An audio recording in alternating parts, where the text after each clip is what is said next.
একটা মজার কাজ করি, আপনাকে একটু বিপদে ফেলি। আমাকে আমাদের প্রোডিউসার বলছেন যে জর্জিয়ার স্টার্টিং 11টা তিনি দিতে চান। আচ্ছা দেন, আমরা দেখি নামগুলো পড়ার চেষ্টা করি। আমাদেরকে বিপদে ফেলার সর্বোচ্চ চেষ্টা আপনি যখন করেছেনই, আপনার মুখে ঝামা ঘষে দেবো আমরা, খিসা খাবারাস খেলি আর নাম উচ্চারণ করে। এবং আমার মনে হয় একটা নামই আসলে যথেষ্ট জর্জিয়ার ক্ষেত্রে। পাশে তো আসলে রয়েছে কাশিয়া, দিভালি, হ্যাঁ, তারপর মিকাওতাদজে।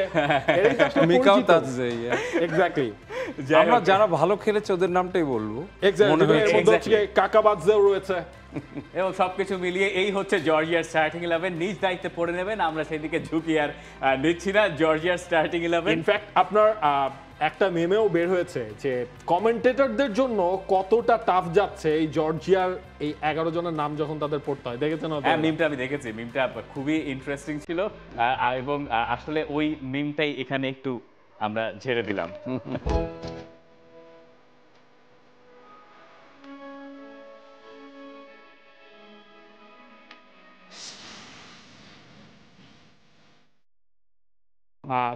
চেক রিপাবলিক, যারা চেকিয়া নামে এখন যাদেরকে বলা হচ্ছে, সেই চেকিয়ারও কিন্তু স্টার্ট লিস্ট, এবং সেখানে যেটা দেখাচ্ছে 3-4-3 ফরমেশনে চেক রিপাবলিক আজকের ম্যাচটা নামতে যাচ্ছে। টিটু ভাই, এখানে তো দুটা দলই দেখলাম 3-ম্যান সেন্টার ব্যাক নিয়ে তারা প্ল্যানটা করেছে।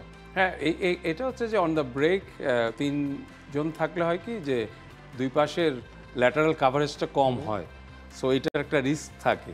এই জন্য ট্রানজিশনে, ডিফেন্সিভ ট্রানজিশন খুব কুইকলি নামতে হবে।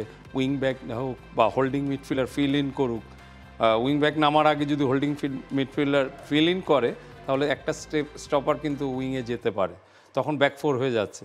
তো এই জিনিসগুলি খুব ম্যাটার করে। এই কাজটা কি সৌচেকের কাছ থেকে আপনি এক্সপেক্ট করছেন? আমি জানি না, মানে চেকিয়ার সৌচেক আমার কাছে মনে হচ্ছে আগের ম্যাচে খুব ভালো করেছেন, যদিও একটু ইনজুরি নিয়ে ভুগছিলেন। হ্যাঁ, সৌচেক অনেকবারই কিন্তু পেনাল্টির ভিতরে এসে ওই কাজগুলি করেছে, এবং ওর হাইট 6'4", বিশেষ করে পর্তুগাল যেই মানে কর্নারগুলি মারছিল ওগুলি কোনো কিছুতেই কাজে আসেনি, কারণ ওর হাইটটা অনেক বেশি এবং মাঠ কভার করার সমস্যা না, এটা আপনি ভালো বলতে পারবেন। মানে হাইটে লম্বা দেখে আপনি আসলে এইটুক জায়গা যত তাড়াতাড়ি যেতে পারেন, এটাকে আমাকে তো আরো 5 ধাপ বেশি দিতে হয়। মানে এই জিনিসটা দেখা যাক কতটুকু কাজে লাগাতে পারে।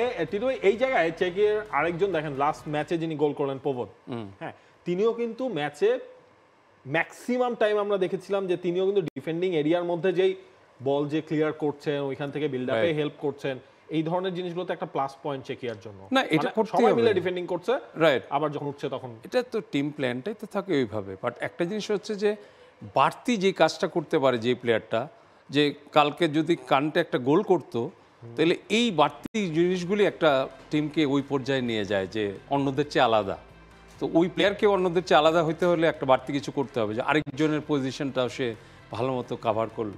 তার মানে ওরা 10টায় যে ম্যাচ, সেটা হচ্ছে পয়েন্ট টেবিল, অর্থাৎ গ্রুপ এফ এর পয়েন্ট টেবিলের প্রথম এবং দ্বিতীয় স্থানে থাকা দলের লড়াই। ঠিক সন্ধ্যা 7টায় দেখবেন চেকিয়া এবং জর্জিয়ার ম্যাচ, যেটা সবার লাস্ট 2 পজিশনে রয়েছে এই দুটো দল। For more updates, subscribe to our YouTube channel and click on the bell icon. Follow us on Facebook and Instagram. Download T-Sports app to enjoy exciting games and highlights. Visit tsports.com.